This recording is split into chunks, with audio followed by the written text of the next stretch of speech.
안녕하세요. 북클럽입니다.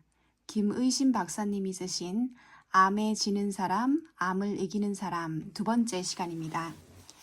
제가 오늘 낭독해 드릴 부분은 농담하는 사람 대 대성통곡하는 사람입니다. 저 사람 암 환자 맞아? 글쎄, 무슨 말기암 환자가 저렇게 노래를 흥얼흥얼하고 싱글싱글 하면서 웃으면서 다니지? 저 백인 여자 봐. 암 환자가 고기를 저렇게 맛있게 먹어도 되나? 그러게, 암 환자가 고기를 먹어도 되는지 의사 선생님한테 물어봐야겠어. 한국인 환자가 입원해 있는 병실을 지나다 보면 이런 대화가 곧잘 들려온다. 우거지상을 하고 누워 있어도 모자랄 암 환자가 무척 명랑하게 웃고 밥도 잘 먹고 활기차게 산책하는 모습이 한국인 환자의 눈에는 도통 이해가 되지 않는 것이다. 그런데 이런 모습이 한국인의 시각에서 보면 좀 의아하겠지만 미국인들의 시각에서 보면 어느 정도는 자연스러운 모습이다. 질병이나 죽음을 대하는 문화가 다르다 보니 우리는 이런 모습에 조금 놀랄 수밖에 없다. 곧 죽는다고 하면 누구나 슬프겠지만 오늘 죽더라도 최대한 행복하게 살다 죽겠다는 그들의 태도를 보면 죽음이 꼭 공포의 대상만은 아닌 것 같다. 암 치료를 시작하면 입맛이 떨어지고 먹지 않아도 배가 부른 증상이 생기는데 그래서 잘 먹지 못하면 체력이 약해지고 병이 더 악화된다. 사람들이 가진 편견 중 하나가 암에 걸리면 고기를 먹으면 안 된다고 생각하는 것이다. 하지만 이것은 맞지 않다. 암에 걸리면 무엇보다 잘 먹어야 한다. 그렇지 않으면 당장 빈혈이 생긴다. 사람의 혈액 속에는 적혈구가 있고 그 속에 헤모글로빈이 있다. 헤모글로빈 수치가 떨어지면 여러 가지 항암 기능이 떨어진다. 그러니 치료가 힘들다. 또한 우리 몸에는 세포가 대략 10조 개가 있는데 장 안에 정상 세균이 100조 개가 있다. 그런데 이 세균 하나하나가 자체적으로 특이한 DNA를 가지는 독립적인 생명체다. 이것들이 조화를 이뤄 위장에서 음식과 물을 분해하고 흡수하는 역할을 한다. 그래서 위장이 원활하게 기능하려면 스트레스가 적어야 한다. 사촌이 땅을 사면 배가 아프다는 속담처럼 사람은 스트레스를 받으면 일단 배가 불편해진다. 그 이유는 위장의 세균과 자율신경이 연결되어 있어서다.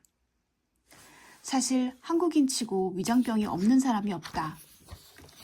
이는 성격이 급하고 빨리빨리를 좋아하는 생활 습관과도 연관이 있다. 마음을 잘 다스려야 위도 덜 불편하다. 고기를 먹더라도 천천히 꼭꼭 씹어 먹으면 위의 부담이 줄어든다. 암세포도 마찬가지다. 세포 하나하나가 다 다르다. 암세포의 종류도 각양각색인데 대충 500여 가지로 나눌 수 있다. 현대인들은 과도한 스트레스에 무방비로 노출되어 있고 요즘 3명 중 1명이 암에 걸린다는 사실은 상식이 되어버렸다. 수명이 길어지다 보니 암 환자 역시 같이 느는 추세다. 머지않아 성인 남성의 경우 2명 중 1명이 암에 걸린다는 말이 나올 정도다. 그래서 고령화 시대의 암은 심장질환, 당뇨병, 고혈압처럼 누구나 걸릴 수 있는 만성질환이다. 암의 기전을 연구하면 할수록 암은 근본적인 치료가 불가능하다는 것을 깨닫게 되었다. 따라서 예방을 철저히 하는 수밖에 없다. 자신의 가족력을 잘 살피고 규칙적인 생활과 적당한 휴식에 각별히 신경 쓰면서 예방하는 것이 중요하다. 무엇보다 과욕을 부리지 않는 식습관과 매사에 평정심을 잃지 않는 마음가짐과 생활 태도가 암을 예방하는 첫걸음이다. 한국인의 경우 건강검진 시스템이 잘 되어 있기 때문에 암을 조기에 발견하는 경우가 많다. 당연히 초기에 발견할수록 치료가 수월하다. 암이라는 진단을 받으면 아, 이제 곧 죽겠구나가 아니라 앞으로 암이랑 같이 잘 살면 되겠구나 하고 생각하는 것이 좋다. 현대사회는 이미 의식주의 변화와 함께 암 동거 시대에 돌입했다. 일단 암세포가 발견되면 평생 치료를 해야 한다. 우연히 암이 발견되어 수술을 하고 난 뒤에도 빠르면 2, 3년, 늦으면 10년에서 20년이 지난 후에 재발하는 사람들이 얼마든지 있다. 재발의 가능성이 있음을 상식으로 받아들이고 꼼꼼히 체크하며 관리하면 큰 문제 없이 살아갈 수 있다. 수술 등으로 괜찮아졌다고 해도 사는 동안은 내내 조심하는 것이 가장 좋은 예방책이다. 암과 같은 만성병은 전문의에게 맡겨야 하지만 치료의 주체는 환자라는 점도 잊어서는 안 된다. 암 치료의 길은 여전히 도전적이지만 의학과 기술의 발전으로 치료 가능성이 크게 높아졌다. 지난 10년간 분자생물학과 유전학의 발전으로 DNA 시퀀싱이 가능해지면서 표적치료와 정밀치료는 물론 면역치료 분야에서도 큰 성과가 나타났다. 특히 환자의 면역세포를 활용한 CAR-T 치료가 혈액암 치료에서 뛰어난 효과를 보이고 있다. 또한 로봇과 컴퓨터를 활용한 수술 기술이 발전하면서 국소적인 암 치료를 위한 방사선 치료도 높은 에너지를 이용하여 더욱 정밀해졌다.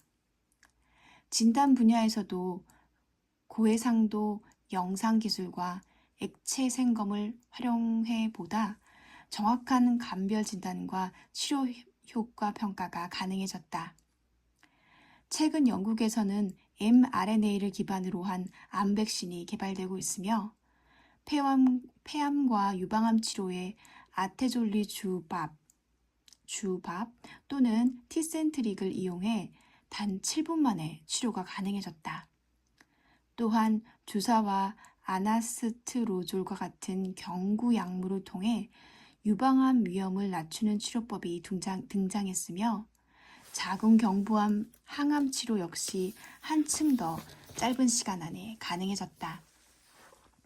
이와 함께 소낭 분석 기술을 활용해 췌장암과 방광암의 조기 진단이 가능해졌으며 인공지능은 유방암 선별 검사 과정의 정확도를 높여 새로운 암 치료법 개발에 대한 기대감을 더욱 키우고 있다.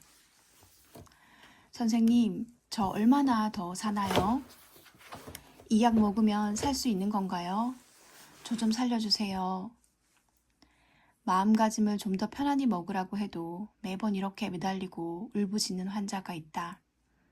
안타깝기 그지없다. 의사는 신이 아니다. 아무리 좋은 약도 만병통치약은 아니다. 지푸라기라도 잡는 심정으로 묻고 또 묻지만 환자가 해야 할 일은 이번 기회를 통해 마음 공부를 하는 것이다. 평소 소홀히 했던 자신의 마음을 돌아보고 평정심을 되찾은 상태로 병에 대처하는 자세가 필요하다. 그래야 몸의 밸런스가 유지된다. 앞에서 얘기했듯이 미국 사람들의 경우 환자는 물론이고 환자 가족들이 우는 것을 본 적이 없다. 그런데 한국인 환자들은 유독 대성통곡을 하며 세상이 무너진 것처럼 근심 걱정에 휩싸인다.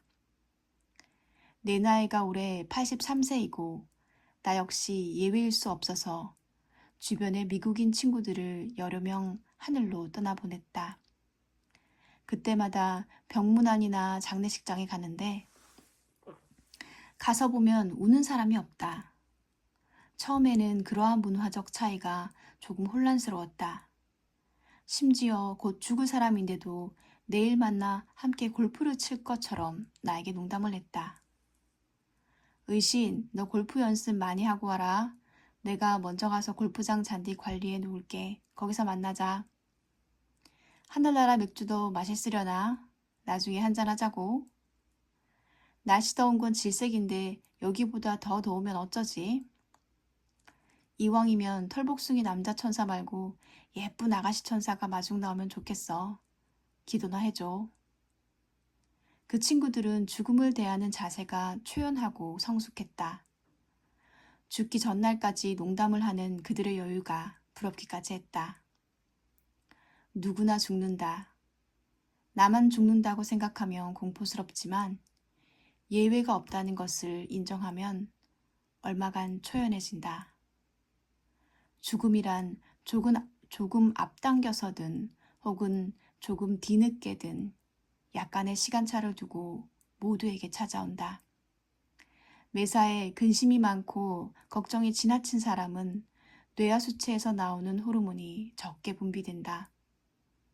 간뇌의 일부인 시상하부는 뇌하수체와 연결되는 곳에 있는데 이곳은 우리 몸의 균형을 지휘하는 총사령부로 뇌하수체의 호르몬 분비를 주관한다. 그런데 걱정이 지나치게 많아지면 이 부위가 작동하는데 문제가 생긴다. 구조적으로 시상하부는 신경 조절과 호르몬 분비에 연관이 있다. 그래서 우리가 걱정을 많이 하면 뇌하수체에서 식욕을 돋게 하는 그렐린이라는 호르몬이 적게 분비된다. 또한 위장의 연동 운동을 좌우하는 10번째 뇌세포가 기능을 제대로 발휘하지 못한다. 그러면 위장이 무기력해지고 늘어질 수밖에 없다. 위장이 활발하게 움직여야 음식물이 잘 소화되고 가스가 나오는데 그렐린 분비가 적어지고 신경 기능이 떨어지면 소화 기능이 저하된다. 안 먹어도 배가 불룩하다. 게다가 걱정을 많이 하면 잠을 잘 못 잔다. 그러면 수면제를 찾게 되는데 수면제는 위장을 더 늘어지게 한다. 입맛을 잃어 점점 더 안 먹고 수면장애까지 심해지면 병이 악화되는 것은 시간 문제다. 억지로라도 먹고 물도 많이 마셔야 한다.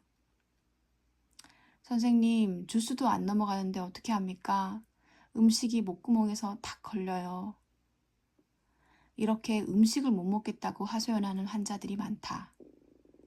암은 유방에 번져 있는데 왜 목에서 음식이 걸려 안 넘어갈까? 정신과에서 진단을 받아보면 대부분 히스테리 증상이다.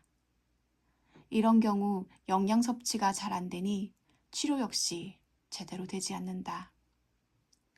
의사가 먹으라고 하는 데는 다 이유가 있다. 그 말을 믿고 잘 따라야 한다. 앞에서도 말했지만 미국 병원에서 피골이 상접한 얼굴로 누워있는 사람을 보면 대개 한국인이다. 이런 환자들을 보면 너무나 안타깝다. 병에 짓눌려 남은 시간마저 불행하게 보내기보다는 내게 온 암을 잘 구슬려 조금 더 오래 즐겁게 살다 가는 것이 더 나은 삶이다. 병은 마음에서부터 온다. 마음이 병들면 몸도 병든다. 이 간명한 이치를 잘 새기며 마음 공부를 하는 것이 병을 다스리는 좋은 방법이다. 감사합니다. 지금까지 암에 지는 사람, 암을 이기는 사람이었습니다.